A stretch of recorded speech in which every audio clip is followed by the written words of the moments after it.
chilly Lenox, Alabama. Boy, did we get the rain or what? Our lakes are overflowing. Anyway, welcome. It is February the 4th, 2022. We're the folks who believe the Bible is literally true and scientifically accurate and evolution theory dumb, real dumb. We're going to be talking tonight some of the comments made on the comments. Well, we got some doozies. That was a fun debate last night.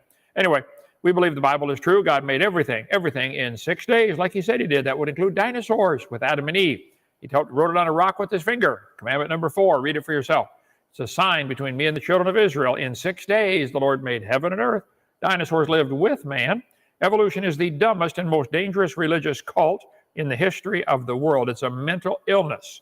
When a grown man dreams, he's related to a worm, a frog, and a fern, which all came from a dot, which came from a dot of nothing exploding. It's time to get him some serious help. When a grown man dreams, a T-Rex turned into a chicken. I just don't, the words cannot describe how dumb that is. You really believe that. Okay. Anyway, had a debate last night. It's up on Standing for Truth YouTube channel, if you want to watch that. This next Wednesday is my spiritual birthday. I'll be glad to take on all the atheists at the same time. Come on, have a debate. And then we have one on the 10th with David Neff, and then on the 18th with, I forgot, I put the name in some of them. I'll show them a picture in a minute. Anyway, another one on the 25th with Mark Drysdale. A couple of debates in March coming up, 3 of them. So let's see. David Neff, there he is. Wade, the wizard, I forgot. He's the February 18th one, debating Wade. And then Mark Drysdale.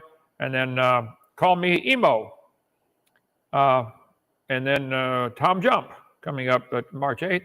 And then let's see. This is James. That was his last name here. So if you believe in evolution, I challenge you to a debate. Call Standing for Truth. They will moderate, make it fair. Shut off my mic when it's your turn to talk. Shut off yours when it's my turn to talk. No interrupting, no cursing, no swearing, equal time. We want to see the best evidence you have for evolution. My take is there is no reasonable evidence for evolution. It is not a reasonable scientific theory. It's a religion. You believe it. We can always have April Fools be a perfect day for a debate, or March 30th, Memorial Day, or pick a day, okay? February or June 19th or July, 4th of July, pick a spot. We don't care. Come visit Dinosaur Adventureland. Take the tour of our place. It's amazing. 16 lakes and ponds. The cow drowned in lake number 6. That's very hard to get at. And don't go down there to look, because we won't find you either. You get down there, sink in that mud. Were you guys down there helping get that tractor out? Unreal. Well, the neighbor who owns the top right corner there has cows. He's lived here all of his life. He said, man, I drove a pole down 40 feet and couldn't find the bottom of the mud. Don't go down with this. It's all pine needles on top. All of a sudden, poof, you're gone. Yep. Anyway, most of our buildings are most of our campus is down here in this corner. We have our 12,000 square foot science center, which you can come see. Our Genesis Baptist Church, which we're sitting in right now. 20 cabins you can come stay in. What is this? Oh, it's moving. Yeah, I think you labeled the video. Now instead of that. I labeled the video. Oh my, look at that. Wow, that's pretty cool. It's not what I wanted, but that's the drone footage. Never mind. Okay, come visit our Dinosaur Adventureland Science Center. All kinds of cool stuff. Come eat in our dining hall for free. We want to help win souls to the Lord. People come from all over the place. I got to put that, like passing time on Noah's Ark. God said no to whack-a-mole.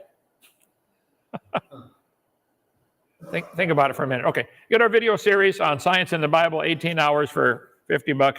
Get 10 of them to give to your friends, $300. Pass them out to everybody you know.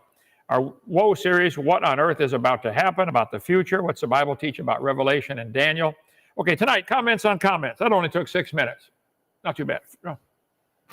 4 minutes, okay. The preacher, comment. In science, a theory is understood to be a body of thoroughly tested and verified explanations for a set of observations of the natural world. Okay, the preacher, every farmer in the world has observed cows produce cows. But you guys have charts showing cows and bananas having a common ancestor, which was an amoeba. Nobody's ever observed that. Evolution is not even a theory, let alone a fact. Evolution is a hypothesis. It's a religious belief. See, here's the way I'll show you in a minute. Okay. Red Fox writes in, your statement excludes 98% of the pillars of evolutionary thought. Nothing exploded, lightning hit mud and formed proteins. Good point, okay? So a theory, actually a hypothesis is where it starts. Make up any hypothesis you want. Then you look for evidence. If you find some evidence to support it, you say, okay, this might be a good theory. You keep searching and testing, and finally it becomes a law. So starts off as a hypothesis, just a guess, okay? And then a theory when it's supported by some experiments. My take is there are no experiments, there is no scientific evidence to support the evolution hypothesis. None. Nobody's ever seen a cow produce a non-cow or a dog produce a non-dog. Never. So it's not even a theory. There has to be something to support it. Where's the evidence? That's what the whole purpose of this string of debates is about. Where's the evidence? Then it becomes a law if it's proven, like the law of gravity. That one's been around and been tested and tried to falsify so many times. It's considered a law. Okay. I have a theory. I believe in the beginning, God created the heaven and the earth. Had to be. There's no other way to explain it. Had to be somebody. Why? So here's my theory. I believe about an all-powerful God created everything in 6 days about 6,000 years ago with trillions of amazing symbiotic relationships. A symbiotic relationship is where two things have to have each other. The nut and the bolt go together. Without each other, neither one's any good. And now is it possible to get a nut and a bolt that do not fit together? How many bolts do we have in our shop that do not fit some other nuts in the shop? 542. Would a 12 millimeter bolt fit a 1/2 inch nut? Close, but no, they won't fit, will they? So I think symbiotic relationships where certain animals require certain plants. The plants themselves breathe in the CO2, give off the oxygen. We breathe in the oxygen, give off the CO2. That's a symbiosis, a symbiotic relationship. I predict there will be trillions of those found in nature. Your heart needs the blood vessels to carry the blood out, and the arteries to carry it out, and the veins to carry it back in. Symbiotic relationship. I predict 4,400 years ago there was a worldwide flood that left trillions of fossils and strata and canyons and legends about the flood and huge oceans of water as evidence. Where'd all the flood water go? It's in the oceans. Still here. Every time you see the ocean, you ought to think, man, there was a flood. That's the proof. I mean, if you're walking up on a crime scene and you see the dead body laying there and the gun laying there and the guy's bleeding, I think that's the evidence they would use to say, oh, wow, there was a murder right here. I think when you see giant oceans on a planet like this, you'd say, wow, there was a flood. It got wrecked. The whole world got wrecked. The oceans are gigantic evidence for a worldwide flood. I predict today there'll be millions of fools who reject the idea of a creation and flood because it hinders their lifestyle. They don't want God telling them what to do. There's the problem. So I predict there'll be legends of a time when people used to live to be 1,000 years old, the golden age. Sure enough. We find all kinds of those legends, don't we? Bible says they lived to be 900 before the flood came. That's what it says. I predict we'll find legends of that, and sure enough, they have. Anyway, the little scoffers are going to come saying, where's the promise of his coming? All things continue as they were from the beginning of the creation. They are willingly ignorant of the creation and the flood. The world was overflowed with water, and they're ignorant of the coming judgment. But it's coming anyway, whether you like it or not. Creation, flood. So that's my hypothesis. I think it qualifies as a theory that the Bible is true and supported by all the evidence. Nobody's found anything wrong with it. Show me an error. So, you guys, evolution is not even a theory. It's a hypothesis. Okay. So Doc Reasonable Esquire writes in, not all rocks formed at the same time. We learned this early on in high school geology. Okay, Doc Reasonable, you need to get my book series. Have you been brainwashed? Yes, apparently you've been brainwashed, okay? Or get my one on, let's see. Now this is all the religions one. I've got the one, help. I'm in public school student, and they're teaching me evolution in my earth science class or biology class. We got a series of books on that. Every speck of dirt on the planet would have to be the same age. Think about it. Now, when it was formed into some other shape, that was different. Okay? The molecules that make up, the hydrocarbons that make up this plastic bottle would be the same age as every other speck of dirt in the universe. Except they were formed into this shape, sometime in the last 5 years probably. But the age of the molecule has to be all the same. Stop and think about it. Okay. Sixth Seal Rapture wrote in, well, then you went to a dumb school. Good point. Okay. Fair win. Are you saying literally every rock formed at the same time? No. You guys don't get it. Pay attention. Now, this is not when they formed. This is how old they are. You don't. The guy last night did not get it, did he? You keep trying to switch bait and switch to when they formed. No. You're claiming you can carbon date these things, or potassium argon dating, or rubidium strontium, or lead 208, lead 206. Then you're dating the material. They talk about the geologic column. Okay, the dirt in those layers all have to be the same age. Are you dating the age of the dirt or the age it was placed there? That's a big difference. Big difference. He kept talking about cities built on top of cities, built on top of cities. Okay, well, if a city crumbles and falls apart, and they bring in new rocks and build new stone walls on top, the stones are all the same age as the other ones. I don't know how they don't get it. They just don't. Okay, back to here. Let's see. Fair wind. Are you saying literally every rock formed at the same time? I'm saying the molecules and the rock would have to be the same age. Now, when it was shaped or placed into a position, that's a different story. Sam writes in, is the lava from Mount St. Helens, 1980, the same age as the lava from Pompeii? Technically, the molecules are all the same age. If I took this, let's say I take this plastic bottle, let's pick a number and say it's 4 years old, okay. I melt it down, shape it into something else.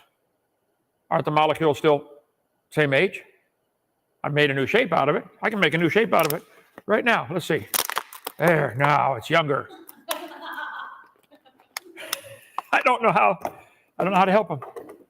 Okay, let's see. So geologic column right there. My university has trained professors with actual PhDs, piled higher and deeper, and a campus filled with buildings. Oh, that'll help. Fill it with buildings, okay. Not a trailer waiting to issue diplomas for the right amount of cash. Well, I assume correctly that he's talking about Patriot University. When I went to Patriot University, it was at Hilltop Baptist Church in Colorado Springs. They keep showing a picture of the trailer. It's got nothing to do with that. Nothing. Later, years after I graduated, they moved out to a double-wide trailer on their own, and that's where the university still offers correspondence courses. Don't all the universities today offer correspondence courses?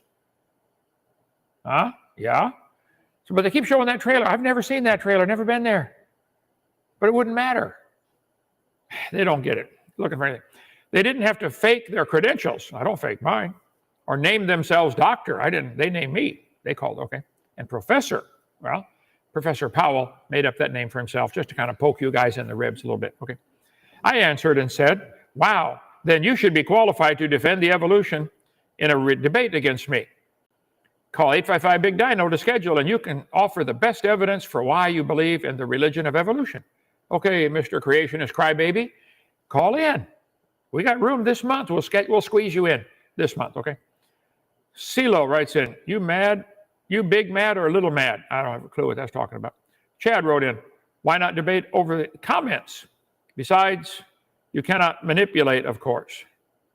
I'm answering comments every Friday night, Chad, and I don't know where you stand on this. I like the live debates. We do it standing for truth. Neutral moderator. Donnie does a good job. What are you scared of, Chad? Call him. 855. Call Standing for Truth. Say, I want to take on Kent Hovind. Okay? Westy Downs wrote in. We all know you can't make an argument to rebut Kent, so you make claims you don't understand, which you can't prove. Are you jealous that you don't have his fortune? My fortune? What are they talking about? Oh, you. Yeah, no, that's a fortune. You, but... got a van with 200,000 miles on it and a blowing engine right now. Let's see. What do I have? I got about 60 pairs of Hawaiian shirts. No, that's what they're jealous of. They want my Hawaiian shirts. Can't have them. Okay.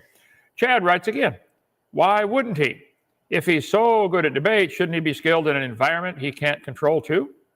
You mean I can't control the comments? I could delete you. I could ban you. No. I want a debate. Come on, Chad. Come on, call in. Rocky, wow, you had university-trained professors with actual PhDs. Now, don't go reading any science books on your own without the university-trained professor supervision, because you have to trust the experts, right, Chad? Oh, yeah. Now, let's see. Only those with PhDs can be trusted to carefully guide you through reading any of those science books, lest you be considered ignorant and a science illiterate. Bingo, Rocky, you hit it on the head. Thank you. Okay. Big Bad Mama comments all the time. Look at that stuff in her hair. I wonder how many channels she can pick up. A blanket dismissal of the geologic column, fossil record, and radiometric dating should be the first clue of creationist denial. Well, Big Bad Mama, there is no geologic column. Think about it. Fossil record, there is no fossil record. There are fossils, but they're not a record. You are putting them in the order you hope they evolved and assigning a date to them. Do you think this clam cares what date we assign to it? When you find fossils, they don't talk. They don't have a date on them. You put your interpretation on it. Therefore, it becomes evidence. There is no fossil record. Stop and think. Radiometric dating. I almost got into that tonight. Matter of fact, let me switch over right here. Slide number 518. Alt-D-V. There we go. 518. Coming very, very soon, probably Monday or Tuesday night, depending on the schedule. We're going to redo what's on my video number 7 right now and freshen up all the quotes and make it all up to date speed about carbon dating, potassium argon dating, rubidium strontium dating. Let's see. I did a debate, froze up here. There. With David Neff, who I'll be debating again. This was back in August of 2020 on carbon dating. Carbon dating. You look older than your profile picture. The diamonds, Cole talking to the diamond. Diamond says, I've been under a lot of pressure. Carbon dating. Think about it. Never mind. Okay. So about the geologic column. Here's what I want you to understand. We'll cover much more of this in a couple of days and really refresh it up, all the carbon dating stuff. If you walked into a room and found a candle burning on a table and I asked you the question, when was it lit? How long's that candle been burning? Well, we can do what's called empirical science. Test, study, measure, weigh, etc. We can measure the candle. Let's suppose we measure the candle very carefully and find out it is 7 inches tall. Okay? When was it lit? That's not enough data to tell me, is it? Now let's watch it for a while. Let's measure how fast it burns. We get our Olympic stopwatch and we measure it precisely to the bazillionth of a second, and we find out it's burning 1 inch an hour. Here's 2 hard facts. Nobody's going to argue. The candle is 7 inches tall. It's burning 1 inch an hour. Question: when was it lit? Can you tell me from that data? No. It's 7 inches tall. It's burning 1 inch an hour. Why can't you tell me when it was lit? Well, because you'd have to make a few assumptions. How tall was it when it started? Has it always burned at the same rate? You can't know those things. If the candle was thinner, would it burn faster? If there was more oxygen in the room, would it burn faster? Yeah. If there was a slight breeze blowing, would it burn faster? There's a lot of variables in here. When was it lit? I don't know. You don't know either. Now we could guess. Radiometric dating would not have been feasible if the geologic column had not been erected first. See, it's really based on the geologic column, which does not exist. This guy said, fossils have been and still are the best and most accurate method of dating and correlating the rocks in which they occur. Apart from very modern examples, I can think of no cases where the radioactive decay is used to date fossils. Well, that was 40 years ago. We'll freshen it up for Monday night or Tuesday night. Earth's atmosphere is about 300 miles thick, most of it within 10 miles, okay? The atmosphere gets constantly struck by radiation from the sun. Our atmosphere is mostly nitrogen, but it's got 21% oxygen, a little bit of carbon dioxide, very tiny bit of radioactive carbon, 0.0000765%. Very tiny amount. Well, plants are constantly breathing in carbon dioxide, CO2. Some of the carbon that they breathe in is radioactive. That does not mean it has headphones and listens to the radio. Radioactive. Never mind. So when the plant dies, it stops taking in any more carbon-14, any carbon at all. It died, okay? So they're trying to measure how long the plant has been dead, comparing the amount of C14 in the fossil to the amount in the atmosphere. Radiation strikes the atmosphere and creates carbon-14. We'll talk about all that later. This was invented in 1950s by Willard Libby. The whole carbon dating thing was carbon-14 process, and we'll cover all that. Carbon and nitrogen, well, I don't want to take time for all that now. So they're trying to, about half of the carbon-14 breaks down in 5,700 years. That's determined to be the half-life. Okay? So during photosynthesis, the plants breathe in carbon dioxide. Some of it, a very tiny amount, is radioactive. Animals come along and eat the plants. How many of you ever eaten plants or eaten animals that have eaten plants? Like every single meal? Okay? Again, one or the other. So these plants have a tiny amount of carbon-14 in them. It's assumed that the ratio of C14 to normal C12 in the atmosphere would be the same in the plants. Reasonable assumption, but, Your Honor, I reserve the right to complain. That's not proven. It's an assumption. Atmosphere is 0.00065%, so maybe the plants are too, maybe the animals are. Maybe you have. Have you ever been tested for C14? When they test living objects, they find out they've been dead for hundreds of years. When the plant or animal dies, it stops taking in any more C14. So they compare the amount of C14 in the thing they're dating with the amount in the atmosphere to determine how long it's been dead. If it only has half as much, they say it's been dead 5,730 years. All sounds good, but it's based on the assumptions, a lot of assumptions, okay? It can't get any more, it's dead. So if it comes back with a percentage of 0.0000765, they say, oh, it's still alive or just recently dead. If it's only got half that much, it's been through 1 half-life, 2 half-lives, 3 half-lives, etc. So that's how it's done, based on the half-life of whatever the several different radioactive elements, okay? So they go from 16 to 8. Oh, wow, it's been dead for 1 half-life. It's 5,700 years old. This is how it's done. They have a calibration curve. Oh, now it's been dead for 2 half-lives. Oh, 3 half-lives. With their short 5,700-year half-life, no carbon-14 atom should exist in any carbon older than 250,000. Yet it's proven impossible to find any source of carbon that does not contain significant amounts of C14, even though such strata are supposed to be millions or billions of years old. Conventional carbon laboratories have been aware of this anomaly and have been unable to account for it. Anyway, we'll get into more of that. So carbon dating sounds impressive, but there's problems with it. If I told you to fill a barrel with water, but I have drilled holes in the barrel, as you're putting the water in, it starts leaking out. When it gets up a little higher, now it's leaking out 2 holes or 3 holes or 4 holes. At some point, you're going to reach a stage called equilibrium. You can't fill the barrel past that point unless you get a bigger hose to put it in or plug some of the holes letting it out. So since carbon-14 is being formed by sunlight coming in and it's decaying by radioactive decay going out, when would it reach equilibrium? Well, they've done a lot of studies on this. They say it would reach equilibrium in, I forget, I'll get all that for Monday night to get the exact dates and quotes here. But we've still not reached equilibrium. If the world has still not reached equilibrium, you can't carbon date anything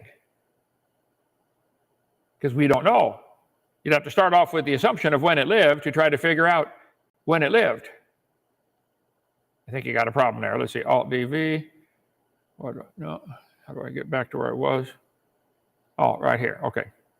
We'll get into that later. See, rock cycle, science rules, did I get all that?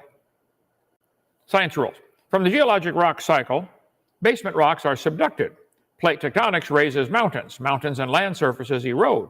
Material from the erosion is redeposited as new sediment on the seabed. Aren't you embarrassed to keep asking this when you've had it explained to you several dozen times? Well, science rules. If the erosion washes the mountains down, does the material that got washed off now change dates because it got washed off? Think about it. If it then gets uplifted to a new level, or even if it gets washed back on top of something else, it's still the same rock, it's still the same age. There is no geologic column. Give it up. Everything's the same age. It's not possible you're stupid enough to understand the rock cycle. I understand the rock cycle. I taught her science 15 years, taught that very thing for a long time. Yes, if things erode away, I understand erosion. You should have seen the erosion we got around here in the last couple of days from the rain we got, okay? We understand. We live in a gravel pit. I do understand it. I'm not lying. You don't respect the intelligence of other creationists. Well, if anybody's right, I respect that. They might be right on 1,000 things and wrong on one. I'll say thank you for what you're right on, and I'm sorry you're wrong about this. You don't give anybody a blanket recommendation. Oh, let's see, where did I go here? All right. Oh, did I get it? Why is it advancing there but not advancing here? I did this before, didn't I? Yeah. Big Bad Mama. There it is. I got her up here twice. Definitely don't want her up there twice. I went to there, tapped on that, and it's advancing over here, but not here. Okay, let me just Start your slideshow. start slideshow over. We're on slide number 70. I'll go to slide number 71, technical detail. Okay. Alt-DV, 71, enter. Good, okay. Jojo, I missed the live debate, but I'll watch it later. I wouldn't be surprised if Kent crushed it again. Not evolution. Oh, there's 4 replies. I forgot to click that. No reason to think for yourself when you can trust the experts. Isn't that what they said? How many times did he say that last night? Trust the experts. Okay. Look, I think the guy who created the world is probably the expert on when he did it. And he wrote us a book. His name is God. And expert says he did it about 6,000 years ago in 6 days. Why can't you trust the expert? Gee whiz. My MV. In the time of Galileo, he was the only one who believed the sun doesn't rotate around the earth. All the experts believed it did. Good point. Yeah. Jason, we should all pray for Jonathan. He seems like he could come around, but is lost and confused. I agree. I'd like to win him over. Okay. Standing for truth. I love your ministry. Please find better debaters for Dr. Hovind. Crazed Cross said, please. Word of the Wild. Now, this is Jonathan from last night. That's his. Huh? Well, this is him. He's Word of the Wild, Jonathan. Hey, easy. I have feelings, you know. Michael, I'm young Earth. I get what you're saying, but Kent's been doing this a long time. I think a lot of old Earth creationists are not as experienced as him. Really, they don't realize it as they mock Kent and his method for debates, but being consistent and never changing. Bringing visuals and hours spent learning and finding info that helps display his arguments, but they should actually follow his model. I've been asking you guys, bring the evidence for evolution. Make a PowerPoint presentation. Show me the evidence. I don't think there's any. None. Books van der Lingen. Once again, I sit down and listen to an opening with absolute zero substance. I can feel Kent's frustration. There's not even one is there not even one evolutionist with anything to offer? Jonathan, is every scientist from just about every scientific field over the past 100 years not enough for you? Well, Jonathan, what about the scientists 200 years ago? They all believed the Earth was 6,000 years old, or most of them did, and nothing changed. So Word of the Wild, here he is again. He said, hey, I worked 10 minutes on that opening. I believe that. Dear Lord, Kent destroyed another one, Big Richard said. Mark Smith, once again, Kent for the easy win. Brooke said, you weren't embarrassed that Kent doesn't know what the rock cycle is and thinks he can't figure out how old something is because all energy in the universe is the same age? I don't know how to help you, Brooke. Think about it. If there was a Big Bang, whatever number you want, pick a number. All the stuff it produced, which didn't happen, by the way, would all be the same age. Let's see. Rock cycle is how new rocks are created. Today we can go to a volcano and age brand new rocks because they're all observing all rocks freshly created in a volcano. They are melted and recycled in a volcano, Brooke. They're not created in a volcano. Volcanoes don't create anything. They recycle the rocks. They melt them down and make a new lava flow out of it and turn it into basalt or lava or something like that. Okay. Justin, Hovind is being disingenuous or stupid with his new aging shtick. By his logic, everything is 6,000 years old. Bingo, you got it. Hey, Justin got it, okay. And yes, you're right. Volcanic rocks can be aged using potassium argon dating. We'll cover that in a few days, okay, Justin? You are incorrect, right? The methodology is clear, easy to understand, and only relies on the consistency of the laws of physics. Oh, no, Justin. It relies on some very serious assumptions. The candle. How tall was that candle when it was lit? How is that barrel of water? When did they start filling that barrel of water? When did it reach equilibrium? We'll cover all that, okay. A couple more here and we'll quit here. Crazed Cross. So you scheduled that debate yet? Or just slap and run? Justin, come on, bring it on. Okay? 855 Big Dino. Bring some evidence. Nah, I don't think so, he said. What would it bring to the table? Nothing. I think Aaron Ra took the best approach. A video series where he destroys all of Hovind's videos and claims, points to his life. If you think Aaron Nelson destroyed any of my claims, I'd like pick a specific one.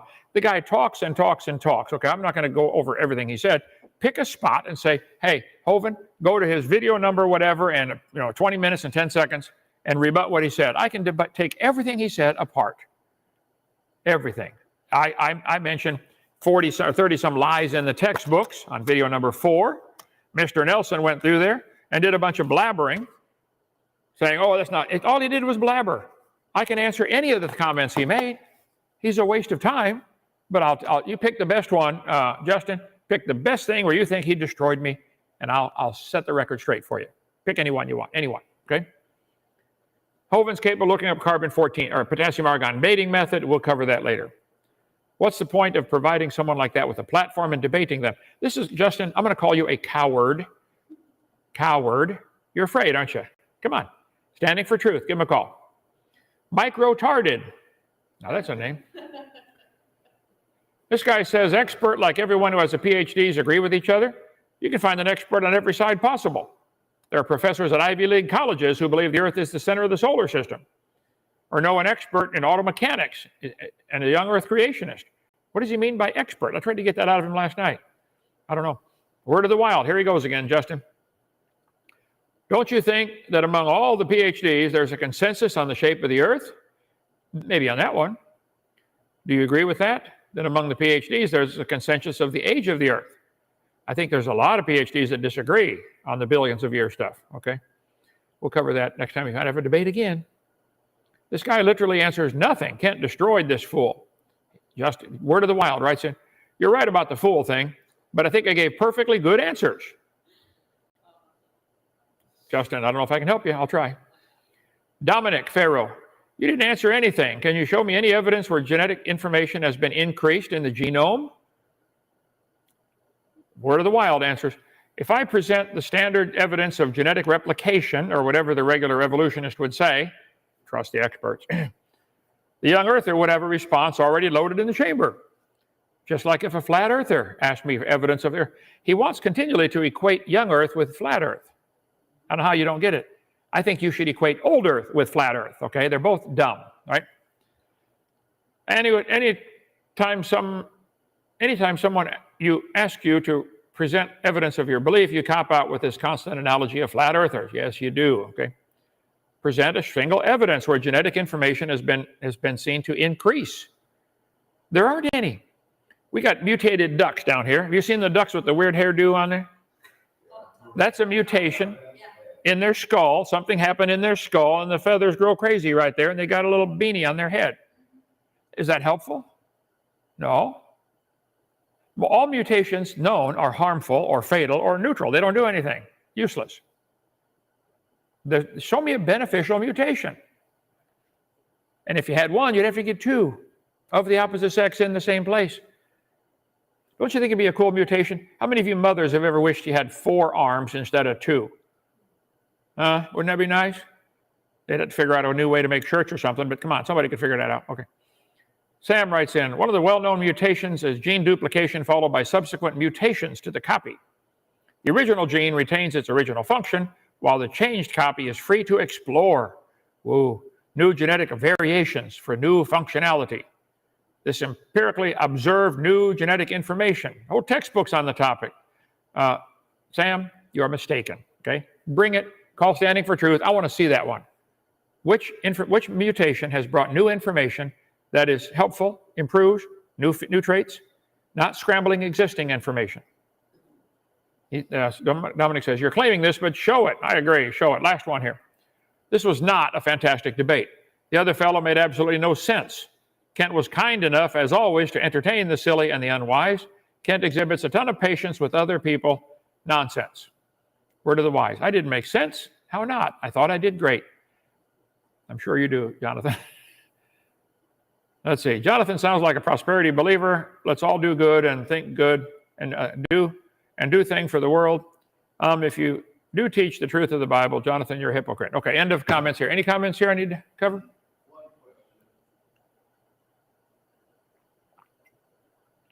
Why are more leaving church after learning the Bible calls homosexuality a sin? Well, let me start with, where's your evidence for that?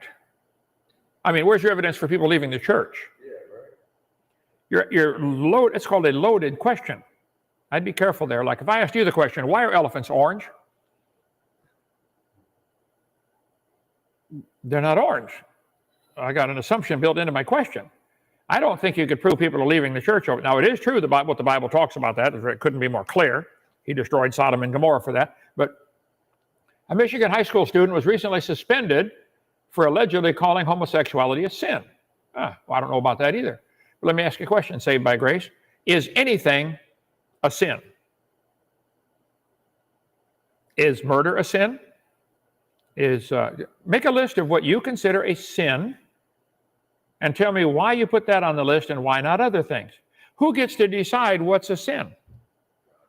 Does your county get to decide how fast you go on the highway? Do they have the right to put up a sign, speed limit 45? Sure. It's their property.